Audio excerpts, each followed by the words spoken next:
زي ما انتم شايفين كده معلقتين زيت بس في الصينيه. وزي ما احنا شايفين الرنجه معايا تجيب الحجم الكبير ده وتنقي كده الرنجايه اللي يكون من هنا كده بطنها مليانه كده على اساس يبقى فيها بطروخ. دول زي ما احنا شايفين مع بعض هنعمل الرنجه، مش هنبقى نبوظ البوتاجاز زي ما كنا بنعمل قبل كده، لا هنا معلقتين الزيت دول زي ما احنا شايفين كده مع بعض.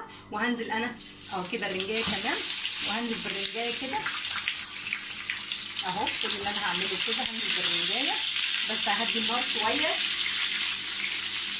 انا بحب اعمل الرنجه مشويه على اساس الرنجه لو فيها يعني اي ميكروبات اي حاجه تطلع معايا. كل ما في الموضوع ان انا هسيب الرنجه معايا لحد ما الجلد بتاعها يتفتح، وهكون مجهزه لها دريسنج فيه خل وزيت وليمون، مش شرط زيت زي ما انتم عايزين يعني شطه، وهقلبه في طبق كويس جدا. وبعد كده هبتدي انزله عليها علشان تبقى معايا. شايفين هو ده كل اللي انا عايزاه اهو.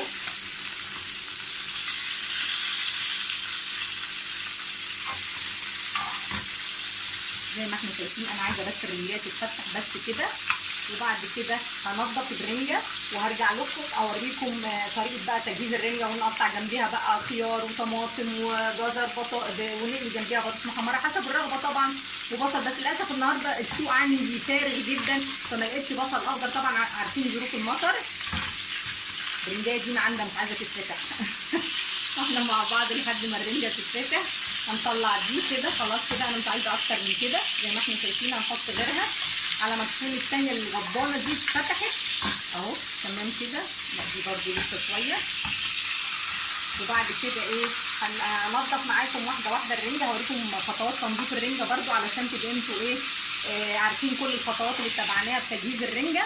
وهعمل معاكم سلطه الطحينه برده، يعني نجهز معاها سلطه الطحينه والبطاطس المحمره. هتكون اكله حرشه كده، اتمنى انها تعجبكم. هكمل انا بقى بقيه المقدار وارجع لكم تاني، انتظروني، بحبكم في الله. السلام عليكم. دلوقتي رجعت لكم بعد ما شوينا الرنجه مع بعض في الصينيه عشان ما نبهدلش اي حاجه. زي ما احنا شايفين كده الرنجايه هي فتحت مع نفسها. كل اللي انا هعمله ان انا هجيب السكينه المقص كده وهفتح الرنجايه واحده واحده كده معاكم علشان ما بهدلش الدنيا، وفي نفس الوقت تبقى معايا الرنجايه سهله مفيش مشكله. زي ما احنا شايفين كده. بسم الله. كل اللي انا هعمله هقول بسم الله الرحمن الرحيم، وهاجي كده عند الراس بتاعه الرنجايه هعمل كده. طبعا انا حاطه ورقه على الرخامه بتاعه المطبخ علشان ما فيش حاجه تتبهدل معايا. وادي كده زي ما احنا شايفين. بصوا الطريقه معايا سهله ازاي. بصوا اهي مفيش اي مشكله خالص اهي شايفين اهي مفيش اي حاجه.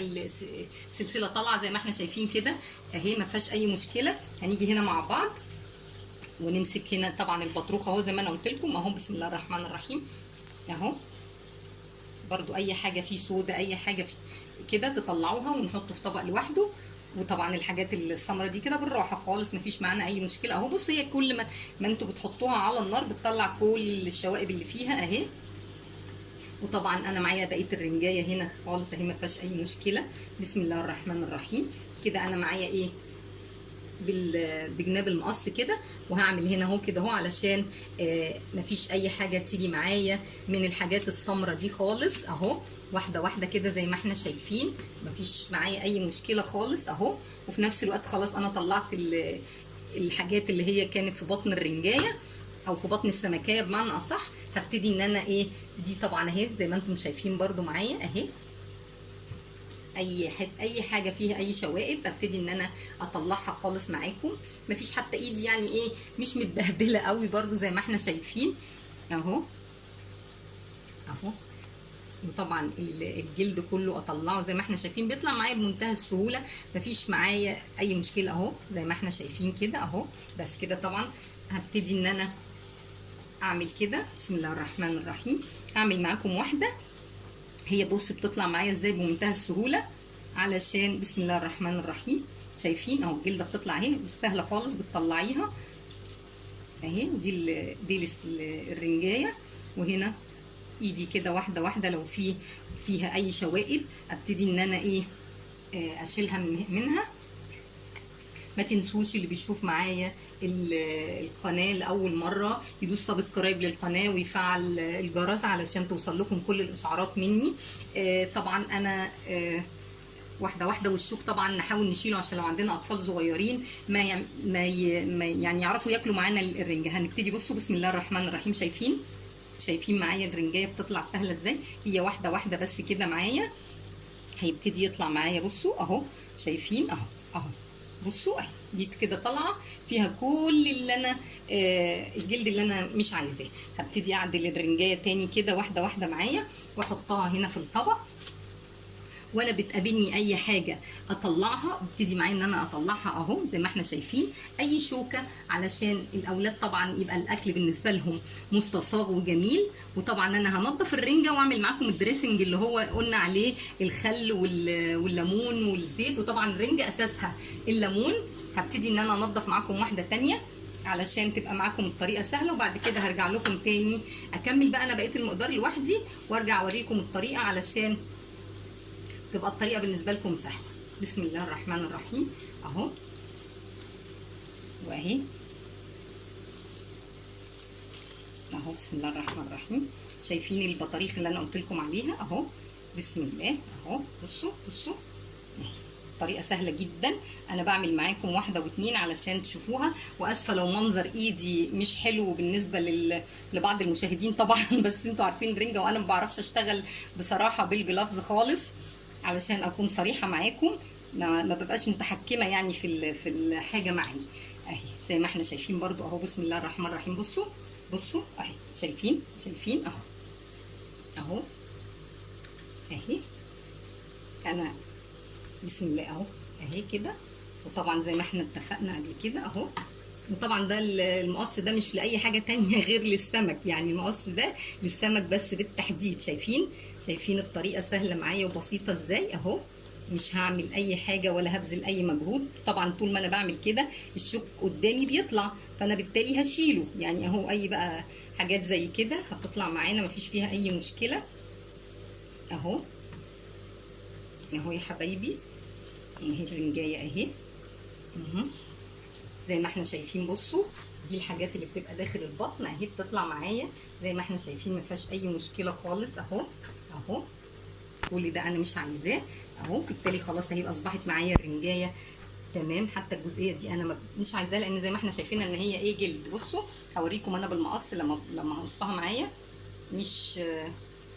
دي مش ما فيهاش اي لحم يعني تمام. والناحيه الثانيه برده زيها اهي. انا مش محتاجه كل الحاجات دي. والشوك زي ما احنا شايفين كده مع بعض كله بيطلع معايا واحده واحده. بس انا نسيت اقول مقدمه الفيديو في البدايه. نقول بسم الله الرحمن الرحيم. الا بذكر الله تطمئن القلوب. سبحان الله والحمد لله ولا اله الا الله والله اكبر ولا حول ولا قوه الا بالله العلي العظيم. اللهم صل وسلم وبارك على سيدي ونبي محمد عليه افضل الصلاه والسلام. هنقول بسم الله الرحمن الرحيم.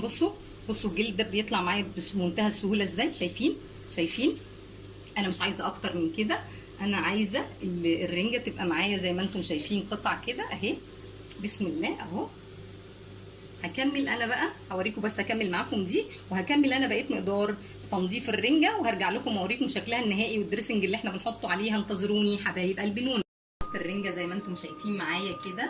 وده الدريسنج اللي انا هعمله عباره عن معلقه شطه ومعلقتين خل ودول 5 ليمونات. هقلب الدريسنج كده مع بعض كله في الطبق وبعدين هنزل بيه على الرنجه معاكم زي ما انتم شايفين. في ناس بتحب تحط زيت بس انا بحبها خفيفه. وهنزل كده بالدريسنج ده كده علشان تشرب منه كويس.